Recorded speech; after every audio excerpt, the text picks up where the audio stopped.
Hello everyone, this is Dreameroutthere. Welcome back. I say everyone, but whoever bothers to watch this. I don't have a very big audience. I'm kind of invisible on the internet as far as it goes, and some days that kind of sucks, but other days it's kind of nice because less attention usually means less drama. Let me be honest here. So, it's a double-edged sword. I take it glass half full. It's a good and a bad thing. Either way, I don't get a lot of attention, and I don't know how many people watch my videos. I doubt anybody, sits longer than a couple of minutes through my videos, which I'm sure my analytics could tell me, but I just can't be bothered to care and check. Anyway, the one creative thing I do is I've got this story in my head called Renegades of Destiny, which I made this up when I was 14 years old. It was originally a fan fiction for Star Trek Deep Space Nine, if you can believe that. And over the years, I've adapted it into my own original story with my own original characters. So this here on the cover is sarahdallas, and this here is Felipe Bonaventure, and this character up here is a character named Triana. And I've taken a lot of inspiration from J. Michael Straczynski, who he wrote, I think it is 92 episodes out of 110 episodes of Babylon 5. He had that whole thing up in his head. He wrote it himself. He had the characters. He had a story. He had a vision. He had an idea. He planned it all out ahead of time. He's a literary master. And 80% of his vision made it to screen. He had trapdoors for characters in case actors left the show, so the other characters come in and take their place, things like that. And just his very style of how he put together a story is what's inspired me over the years. And so this has gone from just a bunch of scribbles on paper from when I was a kid, to me writing scripts, to me writing full-blown novels that never went anywhere, to me getting thousands of dollars of concept art done, to me finally sitting down, teaching myself how to do digital art, and starting to bang this thing out myself. Now, that said, there's a caveat with my artwork, is I can't help but compare myself to other digital artists, which, let's be serious here for a second. Digital artwork is oversaturated on the internet. It's everywhere. It's impossible not to compare yourself to other people. So, I'm just not as good of an artist as other people. I can't pose a body very well from any angle. I'm not very good with lighting. I'm not even that good with digital shading and digital coloring. I'm also kind of colorblind, so sometimes that makes some of my color options and coloring abilities difficult. I have problems with perspective, backgrounds, all these things. But I'm not letting that stop me from telling my story, and I'm drawing my story as good as I can. I'm doing the shading and the digital and coloring and all that as good as I can. I'm doing all the lighting and everything and all the different steps as good as I can. Again, I don't understand a lot of it. I have been working on art all my life, over 30 years, and I'm as good as I am. And I'm not going to lie here, my artwork, I do it by setting up digital models in a scene and building a background out of elements, usually a 3D model I made. And I will draw over all of it and use it to composite it and create what's here. And that's just kind of my style. I've always liked doing things like that. I'm not one of those artists that can sit down and just bang out an amazing pose out of my head just willy-nilly and like it's nothing. I'm not Isra or Iafi or Hizak or any one of a million artists that I could name out there who can just draw anatomy and people from any pose and figure it all out. My brain just doesn't work like that. If I can't see it, if I can't immediately visualize it, I can't put it together. That's one of the biggest pains of being an artist, is that the abstract in my mind doesn't ever actually work the way I want it to. So even though I see the image in my head, when I sit down and try and visualize it and put it down, it just doesn't work. So here we are, 2021. Digital models are available in my art program. I can build all the backgrounds and elements I want. I can photograph things. I can composite things. I have so many tools at my disposal that there's really no excuse for me not using them to create my story in one way or another, and that's what I've done. So here is my story, and I'm just going to slowly scroll through this. Essentially, this is starting in an alternate world. This is Universe 47. 2061. It's like our world, but it's different. There are different nation states, different configurations of the world, different ways that everything works. It's an alternate universe. It's an AU, but that's what it is. And it opens up in an alternate version of Paris, which I worked really hard to draw this city. I'm very proud of this, okay? Here's another thing, is that this took me 3 years to actually get to this point, to actually finish this comic to this point, because I had a life-altering accident. I almost died. One of my dogs died. I moved states. I had so many different things happen that it took me 3 years to actually complete all of this.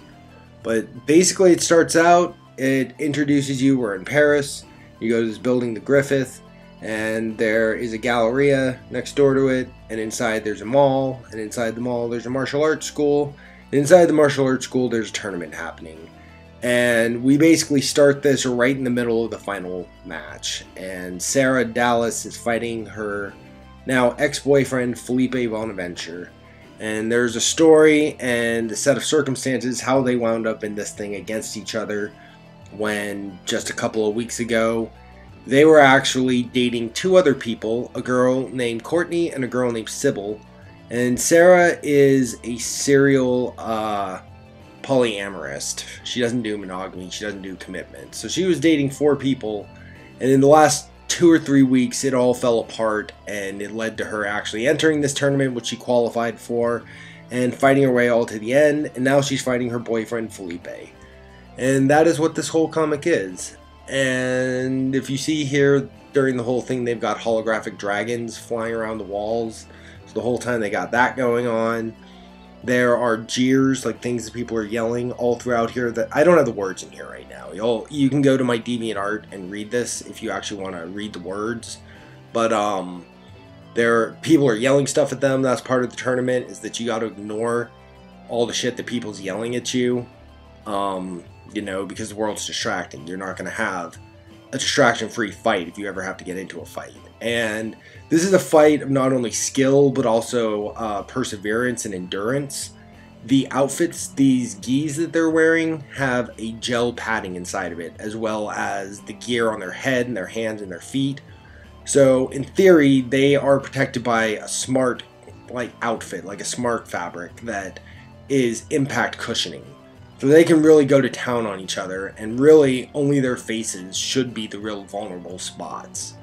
So they're fighting, and that's basically what this is. And then here you can see Sarah's twin sisters here. Sarah's a twin. Her twin is Alicia Dallas. And Lise is there talking shit the entire time. She's there with her boyfriend Forrest, 2 of her best friends, Amy and Clements. Clements goes by the short name Clemma. So Clemma is there with her. And this comic just basically, this is the first 14 pages on DeviantArt. I have it up there as a single strip. But I've got the first 14 pages out, and the last 12 are soon to come out. I'm working on them now. They'll be done soon. They're much more ready to come out than all this was. And yeah, this is basically it. And this tournament here is going to be an inciting event into the story. And where the story goes next, this is going to basically set up a bunch of stuff. Sarahdallas is one of my main characters. And right here, okay, her getting kicked in the crotch here, she kicks him back in the crotch. Okay, there are rules to cover all of this, but they get warnings and stuff. But if you go back in my previous videos, I actually have a couple of videos of me working on this comic months ago. And it looks entirely different from how it looks now, because I figured out so many different things and so many different ways to build and put this together. So this is the final version, the final finished beast. You know, I'm tempted to go and delete the videos that I have of me working on this previously, but I'm going to resist that for now, just so that there's some documentation of what I was doing and what was here versus what's here now. But then she comes back at him, they fight, she does a bunch of stuff. I got her doing a scorpion kick in this, which is something that Chloe Bruce does, and Grace Bruce. It's a type of kick. There's a lot of different martial arts in this. So the martial arts they're doing, I call it speculative martial arts. So they're taught a lot of different bits and pieces of different disciplines that they are taught to combine in their head and respond in the moment to what they see happening. So they aren't like doing taekwondo or kempo or karate or one single discipline. It's a mixture of different stuff. In other words, I'm not a real martial artist, and I don't completely understand it to the degree I would need to make this as realistic as possible. So I drew a bunch of stuff that I thought looked cool, and I drew it working the way that I sort of understand how it works, and I drew it as good as my art would allow. And I tried to put together something cohesive, which probably isn't cohesive, but I tried. I did come up with the rules for how this tournament works, so there is a bit of reason to this. When part 2 comes out, the rules will be included in that. But eventually Sarah kicks him right back, and then she does a full to double full back handspring, and this is where it ends. And it ends right when he gets kicked in the crotch, and part 2 picks up right as this happens. He goes into a couple of flashbacks. He thinks about he has a memory of him and Sarah talking about the tournament on the top deck of the Eiffel Tower. Then there's a memory of Sarah and Felipe and Sybil and Courtney all visiting a hot spring together, and then they're trying to name what their little couple is called. And then there's another flashback that shows the moment where it all went to shit. And then it goes back into the fight, and that's where this all picks up. But yeah, so this is part 1 of the prologue. Part 2 is coming, and once I'm done with the prologue, I've already got chapter 1 started, and this is going to be an ongoing story, and that is my plan. So yeah, that's Renegades of Destiny. Book 1 is going to be called A New Year Dyed Red. Like I said, the prologue, part 1. And if you're interested, I'm pretty sure you just go to dreameroutthere.com, and that should take you to my Deviant Art. Yeah, that's pretty much all I have to say.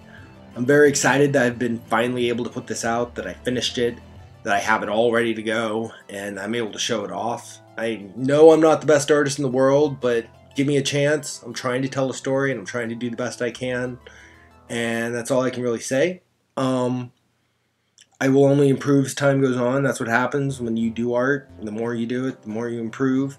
I've just recently redrawn a scene that I am very proud of. I don't want to show it off just yet, but soon it will be all out there. And I mean, hopefully in a year or two I can look back and I've got at least 100 or 2 pages of this thing, or more. You know, my goal is to add pieces and chunks of this thing on, piece by piece by piece. So eventually, a couple years down the line, I can have like a tome, and I can have this big established story. And I've got a future story where this thing goes, and I've just got this big, huge, sprawling space opera story, basically. That's what I'm doing.